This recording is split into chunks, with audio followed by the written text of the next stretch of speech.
WDBO. Let's go ahead and talk to Ramen, who's calling in from DeLand. Go ahead, Ramen. Hey, good afternoon. Hey, Ramen. Hey, I tell you what, this is what happened. I go to start the car, start the truck. It turns over. Battery's good. It starts right up and dies immediately. I'm talking not 2-3 seconds. It dies. So I get towed back home. 2 days go by. I go, just for the heck of it, let me try my other key. Maybe it was something in the immobilizer. Well, you know what? It started right up, and I took it right to the dealer. They ran the diagnostic, said something did come up, but they cleared it, no problem, everything's fine. That was 8 months ago, Larry. The other day, it started all over again. So I took it back to the dealer, changed out the ignition switch. I think we're probably I'm somewhere around the $1,000 mark, and they told me it only runs for 15 minutes now. They think it's the computer. Yeah, I wouldn't doubt it. Okay. I mean, from what you're describing, it very well could be a computer. What kind of estimate are they giving you on replacing the computer in the vehicle? Well, they haven't really. They told me pricey. Well, let me tell you what we do, Raymond. Because listen, I deal with this every day. Every day. We just did a little Volkswagen down at the shop. I mean, the manufacturer wanted over $2,000 for the computer. And see, I can get used ones, but this is the key to it. They won't work. They're not plug and play anymore.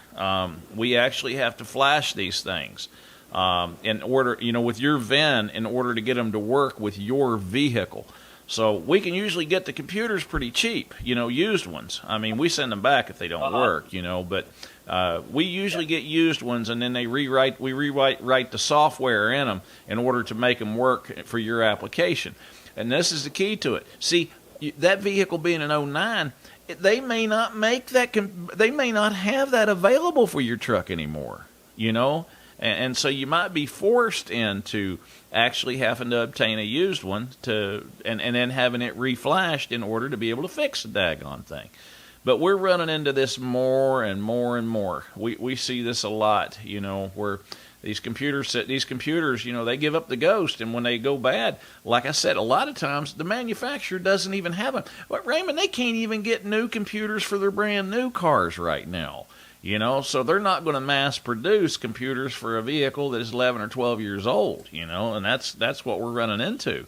It's either we try to find a used one and get it reprogrammed to work, or, you're going to junk the vehicle? I mean, no, so sometimes we wind up being last resort when it comes to getting these things, a computer back in them and get them working.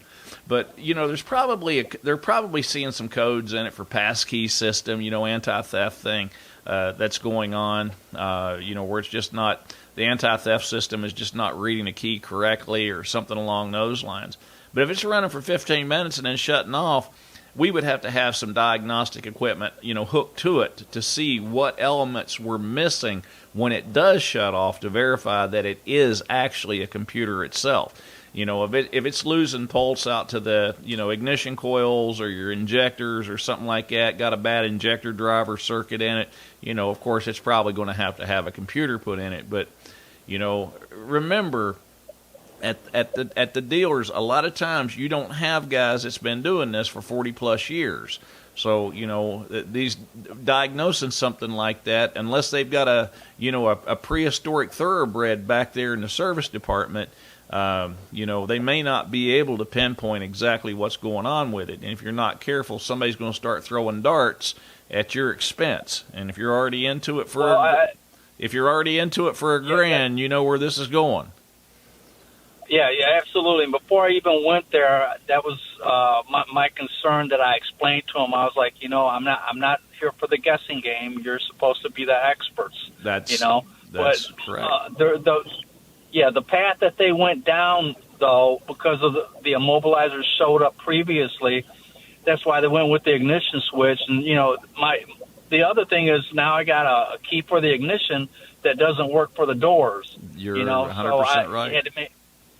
had to make that choice, and now they're telling me they think it's probably the computer because they were showing a problem with the coils, and there was a large spark plug gap. So, but they changed the plugs. The coil went away, didn't come up anymore, and then but there is something something about, like you were saying, the voltage was dropped, and I think they were saying it was supposed to be around 4.4, 4.5, and it's not only it won't go past 3.4.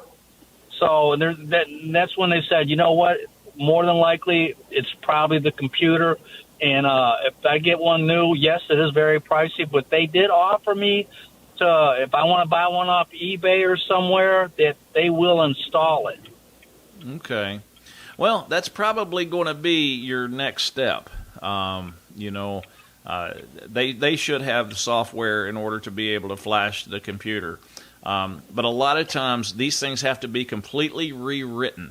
The whole PCM has to be completely rewritten. Some of them you just can't reflash them.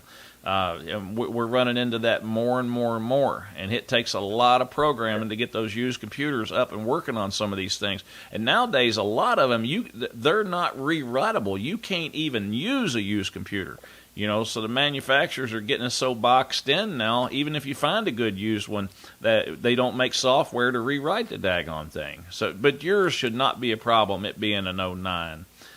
Just make sure all the numbers on the label on yours match whatever one you're trying to get. And it is not going to be a plug and play. Somebody's going to be scratching their head for at least an hour trying to get that thing, the updated software in it to communicate with your vehicle. I wish you the best of luck, Raymond, and we do appreciate your call. You have a great weekend. Thank you. You're welcome. Thank you so much, Raymond. That opens up a line for you to talk to Larry Perry today. The number is 844-580-9326. 844-580-WDBO. We're going to take a quick break and hear some news, some weather, some traffic, and we're going to come back with your open mics right here on WDBO.